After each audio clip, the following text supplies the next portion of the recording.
Los objetivos acerca de las características y propiedades físicas de los suelos consisten en explicar el comportamiento mecánico del suelo, identificando y describiendo dichas características y propiedades. Determinar las características físicas que desarrollan los diferentes suelos, aplicando métodos de laboratorio y de campo, y evaluar las características y propiedades físicas del suelo mediante la interpretación de resultados de laboratorio y de campo. Para estudiar las características y propiedades físicas de los suelos, es necesario que conozcamos su importancia a fin de saber principalmente cuál es el uso que tiene el estudiar estas características. Por ejemplo, el caso de dónde cultivar. Este es un aspecto bien importante. Conociendo las características nos permiten identificar esos sitios que son especiales para determinados tipos de cultivos o también para otros tipos de usos. También nos permite saber qué cultivar. Y cultivar significa específicamente, por ejemplo, si voy a hacer un cultivo de maíz, de frijol, de arroz, entre otros. Pero también las características nos permiten saber qué debemos aplicar en el suelo. Principalmente, por ejemplo, en estos últimos tiempos se ha hecho uso y abuso de los fertilizantes, herbicidas y otros tipos de pesticidas. Entonces, por lo tanto, si necesitamos saber cómo está la salud del suelo y qué vamos a aplicar para poder realmente recuperarlo, es necesario hacer un estudio de esas características. Por otro lado, también es necesario determinar sitios de recreación, porque esto nos permite en alguna medida que aquellos sitios que tienen poca potencialidad para poder desarrollar agricultura, entonces estos tendrán que determinárseles otro tipo de uso. Por lo tanto, tenemos que las características y propiedades físicas del suelo nos permiten predecir o determinar la potencialidad o la capacidad de su uso. Continuando con lo que sería la importancia sobre la determinación de las características y propiedades, esto nos permite evaluar la aptitud agrícola de una cierta área y la necesidad de introducir prácticas específicas de manejo o de recuperación de los suelos. De tal manera que es necesario observar una serie de características y propiedades, las cuales nos van a definir potencialidades y las limitantes que tienen estos suelos. Por ejemplo, en este caso, veamos en la figura. Acá en este sitio se encuentra un área de terreno en donde está muy cerca de un río. Por lo tanto, este río va a tener una influencia sobre el terreno y por lo tanto sobre las características. De tal manera que en este caso habrá que hacer algún tipo de práctica para que no afecte las aguas del río al terreno. Por otro lado, también, a través de ese estudio de las características, identificamos la potencialidad que tiene el suelo, principalmente en su profundidad, ya que en algunos casos, algunos cultivos requieren de profundidades pequeñas, pero hay otros que se necesitan de una profundidad bastante grande para que se desarrollen sus raíces. Y por otro lado, también nos permitirá no solamente desarrollar cultivos, sino tener también animales. Por ejemplo, en esta área donde se está desarrollando pastizales, estos van a servir principalmente para el pastoreo de reses o de bovinos, como se le denomina técnicamente. Entre las principales características y propiedades físicas del suelo, nos encontramos principalmente en cuanto a características, la textura, la estructura, la consistencia, color, densidad aparente y real, temperatura y profundidad.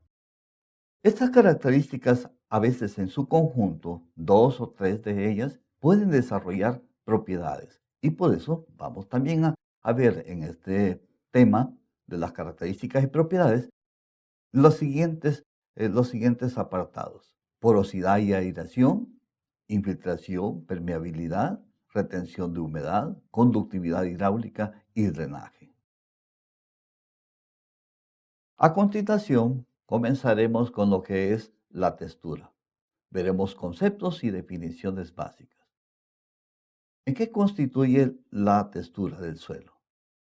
Comencemos primero por ver que el suelo es una masa que está constituida por partículas minerales de diferentes tamaños, menores de 2 milímetros de diámetro. Y la textura nos indica el contenido relativo de estas partículas denominadas arenas, limos y arcillas. Veamos en esta gráfica donde podemos observar que esta es la masa del suelo en donde están contenidas esas partículas que hemos denominado arenas, limos y arcillas. Pero también pueden haber otros tamaños de partículas mayores a lo que es la arena, como son estas que se denominan rocas o gravías, o gravas también. Desde el punto de vista práctico, entonces podemos decir que la textura es el conjunto de propiedades que resulta directamente del tamaño de sus elementos individuales.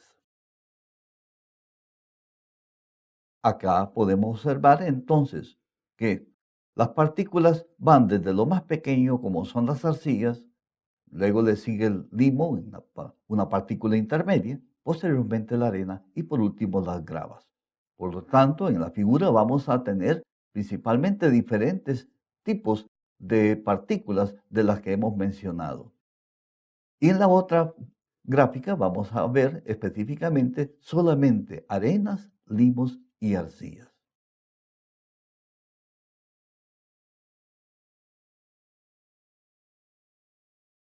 Volviendo a los conceptos y definiciones básicas, veremos en qué consiste la grava, que es el tamaño más grande que encontramos en el suelo. Aunque no todos los suelos presentan esta partícula, y esta se trata principalmente de un tamaño superior de los 2 milímetros a menos de 25 centímetros, que se expresan como complemento del nombre de la clase textural del suelo que veremos posteriormente. Luego tenemos la arena, la cual es una fracción menor a la grava y la cual proviene siempre de la fracción de minerales de la desintegración de la roca. Luego tenemos el limo, que es una partícula intermedia entre la arena y la arcilla, siendo similares principalmente en términos mineralógicos. Y en el caso de la arcilla, que es denominado un mineral secundario, el cual ya sufrió algunas transformaciones químicas y por lo tanto, en este caso, es el tamaño menor de las partículas en el suelo.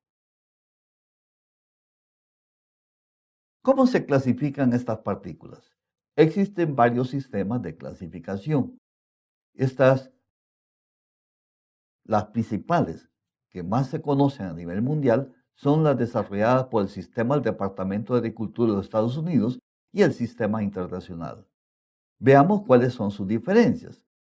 Entre ellas tenemos principalmente que el sistema del Departamento de Agricultura de los Estados Unidos, las partículas son denominadas como arena muy gruesa, arena media, arena fina, arena muy fina, limos y arcillas.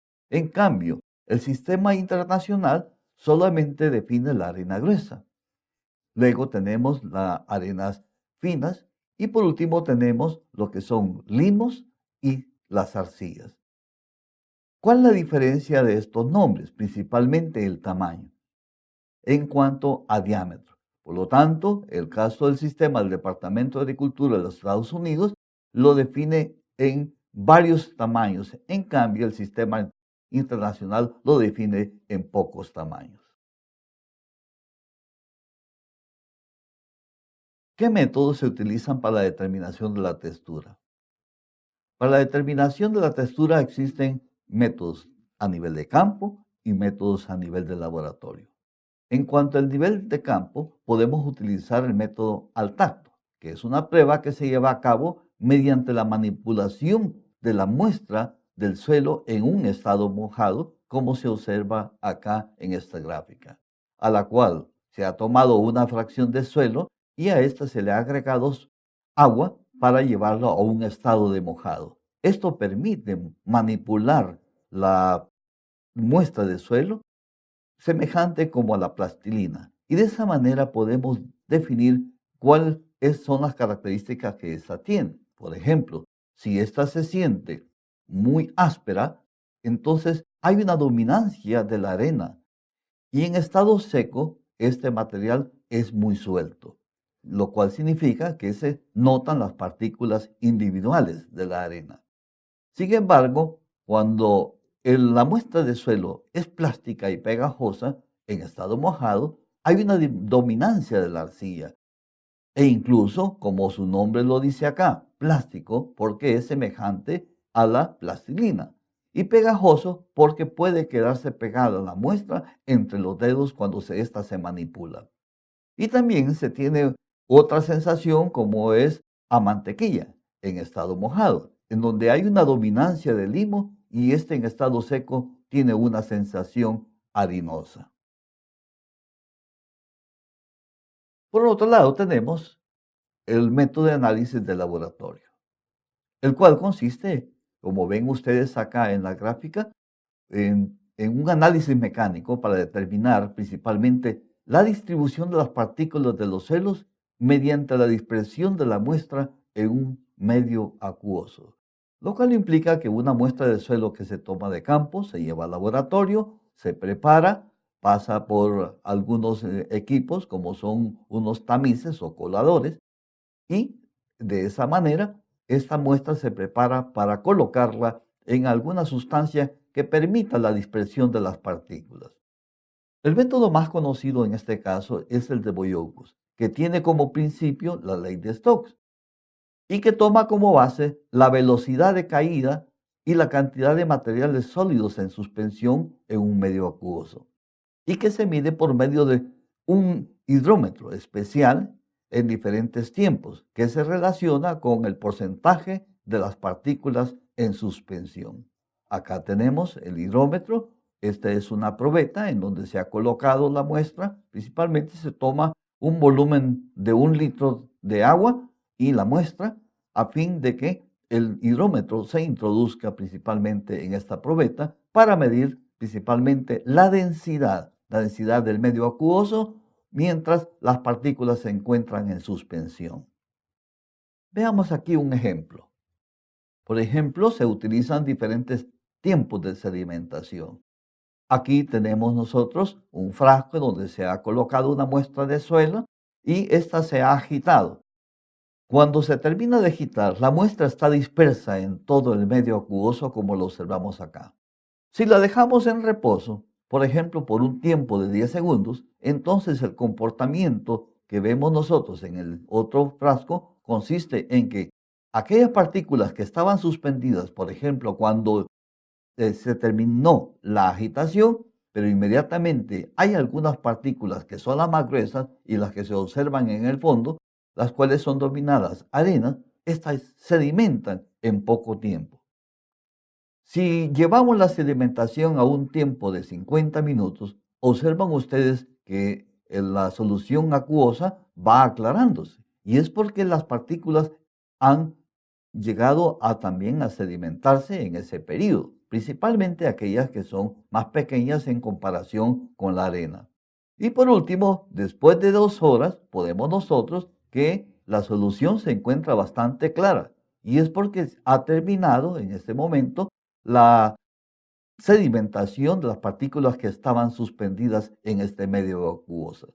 De esa manera es como se trabaja el método de Boyocus, basado pues en el principio, como señalábamos, de Stokes, en donde se mide principalmente la velocidad de caída y también observamos dentro de la mismo medio acuoso la densidad de las partículas que ocupan principalmente cuando éstas se encuentran suspendidas en este medio acuoso.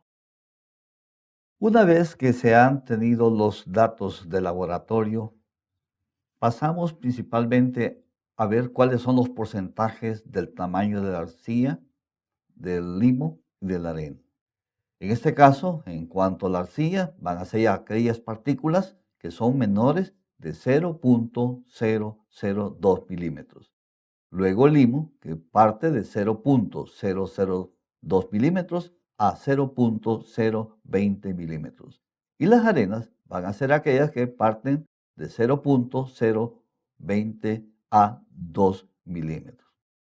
Entonces, cuando ya tenemos los datos de este tamaño de partículas, por ejemplo, acá se han hecho los cálculos de que en la arena se tiene un 61.68%, del limo se tiene 18% y de la arcilla se tiene un 20.32%. ¿Qué hacemos con esos datos? Si el Departamento de Agricultura de los Estados Unidos desarrolló este triángulo textural que observamos acá, en donde nos encontramos que presenta principalmente en el lado izquierdo se leen los porcentajes de arcilla, en el lado derecho se leen los porcentajes de limo y en la base del triángulo se leen los porcentajes de arena. ¿Cómo es que se leen estos porcentajes?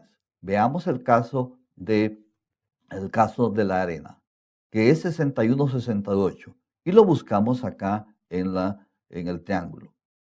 Luego, y lo leemos en este sentido, oblicuo. Luego el limos, vamos al lado del limo y lo leemos en este sentido, como lo ven ustedes en la gráfica. Y luego la arcilla se lee en el sentido horizontal. De tal manera que donde convergen las tres flechitas que se observan acá en la gráfica, esa nos marca principalmente la clase textural que ha sido desarrollada para determinar cuál es el tipo de textura que tenemos. Y para el ejemplo pues nos encontramos que la textura es un franco arcillo arenoso. Y de esa forma, pues es como se desarrolla la determinación de la textura usando el triángulo textural, después de que se han obtenido datos de laboratorio. A continuación, veremos que las clases texturales que observamos en el triángulo textural se agrupan de esta manera: grupos arenosos, grupos francos, grupos arcillosos. Entre los arenosos tenemos las texturas gruesas y la clase textural que está agrupada en las texturas gruesas es el arenoso. Luego tenemos en la agrupación franco las texturas moderadamente gruesas, las texturas medias y las texturas moderadamente finas. Para las texturas moderadamente gruesas son el franco arenoso, las texturas medias serían franco, franco limosos y limosos. Luego las texturas moderadamente finas que constituyen el franco arcilloso, franco arcillo arenoso, franco arcillo limoso. Y por último tenemos el grupo arcilloso, donde se encuentran las texturas finas. Donde tenemos arcillo arenoso, arcillo limoso y el arcilloso. ¿Cuál es la diferencia principalmente de estas características? Y es porque, por ejemplo, en los arenosos hay una predominancia de las partículas de arena. Cuando llegamos a lo que es el franco arenoso, en este caso vamos a tener principalmente una dominancia de arena. Sin embargo, la proporción de limo y arcilla está en un nivel más alto, por lo tanto se le denomina franco. Luego en las texturas medias, donde tenemos la textura franco, que es la textura ideal, principalmente de aquellos suelos donde se pueden cultivar de diferentes tipos de cultivos. Estas son aquellas texturas que tienen porcentajes de arena, limo y arcilla en una forma equitativa que le da una suavidad al suelo. Luego tenemos los francos limosos, que también tienen arenas y arcillas, pero predomina lo que es el limo. Luego tenemos lo que son los limos, donde hay una predominancia global, principalmente de limo. En las texturas moderadas finas, observamos que, al igual que los anteriores, hay siempre una partícula, en este caso, que predomina, como es la arcilla. En el siguiente caso, franco arcillo arenoso, aquí hay una particularidad en términos de que hay predominancia de dos tipos de partículas. Y en el siguiente es algo semejante al anterior. Hay una predominancia de las partículas arcillos y limos. Luego tenemos que en las texturas finas la predominancia mayor es la arcilla, pero siempre hay presencia de arenas En el arcillo limoso hay presencia también de limos y en el arcilloso es cuando hay una global predominancia de las arcillas. Veamos qué relación tienen las texturas con el comportamiento y el valor agronómico del suelo. Mencionábamos que las texturas arenosas son aquellas donde los suelos dominan principalmente las partículas grandes, denominadas arenas, y se caracterizan por tener una elevada permeabilidad, lo cual significa que al infiltrarse el agua en este suelo, pues entonces el agua infiltra muy fácilmente. Y por lo tanto también tienen un buen drenaje, lo cual significa que el agua se cuela dentro del suelo y por lo tanto no hay acumulación dentro del perfil del suelo. Sin embargo, si hay una deficiente retención de agua y baja fertilidad en estos suelos, se debe principalmente a que las partículas son muy sueltas y por lo tanto los poros que se forman dentro de ellos son muy grandes, de tal manera que no hay retención de mucha agua y por lo tanto se secan fácilmente.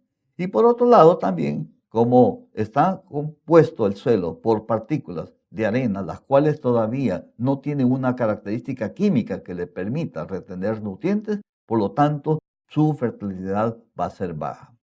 Y por lo tanto también, como veremos más adelante, va a tener un bajo intercambio catiónico, lo cual significa que tiene poca retención de nutrientes.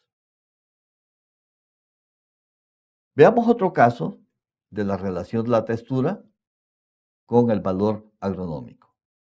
La textura arcillosa, estos en el cual se denominan también suelos pesados o fuertes por poseer partículas muy pequeñas, como lo vemos nosotros aquí en la gráfica, en el cual las partículas están tan fuertemente unidas que no dan espacio principalmente a poros grandes. Por lo tanto, presentan baja permeabilidad al agua y elevada retención de agua, por lo que se encharcan fácilmente y su drenaje es lento. Esto es contrario principalmente a las texturas arenosas, la cual aquella infiltraba fácilmente el agua, pero no retenía el agua. En cambio, esta tiene baja infiltración y por lo tanto su permeabilidad al agua es muy baja. Y de esa manera el agua se retiene principalmente muchas veces sobre la superficie, dando lugar a encharcamientos. Y su drenaje, por lo tanto, va a ser lento, lo cual significa que cuando el agua atraviesa todo el perfil del suelo, el drenaje va a ser lento y incluso pues puede acumularse mucha agua sobre la superficie. Una de las características bien importantes de estas texturas es que son ricos en nutrientes para las plantas, debido a que tienen una capacidad de intercambio catiónico muy alta. Cuando están húmedos son pegajosos y esta es una característica que hay que ponerle cuidado principalmente cuando se va a introducir maquinaria para poder arar o hacer una labor, en este caso de rastra también. Porque si el suelo está mojado, entonces la maquinaria se va a pegar. De tal manera, pues, de que hay que buscar un grado de humedad que tenga el suelo para poder introducir maquinaria, pero no en este estado porque entonces va a haber muchos problemas porque el suelo se amasa. Por otro lado, también cuando estos suelos están secos, son duros y forman una masa si se labran. Por lo tanto, debe de buscarse también siempre un grado de humedad para que pueda hacerse la labor de la labranza. Tenemos otro caso que es de la textura limosa. Esta presenta carencia de propiedades coloidales, formadoras de estructura. Esto se debe a que las partículas son menores en tamaño a las arenas, pero impiden en alguna medida la aireación y la circulación del agua. Y por lo tanto es fácil la formación de costras superficiales que impiden la emergencia también de las plántulas cuando éstas llegan a su proceso de germinación. Por otro lado tenemos los suelos pedregosos. Estos tienen muchas piedras, ya sea grandes o pequeñas, y hacen difícil el cultivo, como lo vemos nosotros aquí en la gráfica. Facilitan la infiltración del agua por las barreras que éstas forman en terrenos con pendientes, reduciendo la velocidad de escorrentía, pero como se menciona anteriormente, presentan ciertas limitaciones para llevar a cabo la labranza. En este caso tenemos la textura franca, la cual se considera como la textura ideal porque tiene una mezcla de arena, limo y arcilla que la hace al tacto suave y por lo tanto toda actividad cultural que hagamos en ese suelo será muy fácil de efectuarla. En esto supone pues entonces que el equilibrio entre la permeabilidad del agua y la retención del agua y de nutrientes es benéfica principalmente para las plantas. Estos suelos son los mejores porque son fáciles de cultivar, no se encharcan y son ricos también en alimentos para las plantas.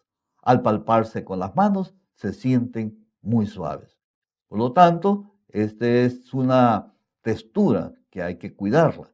Por lo tanto, es necesario también llevar a cabo diferentes tipos de prácticas a fin de que se mantenga este tipo de textura. Gracias.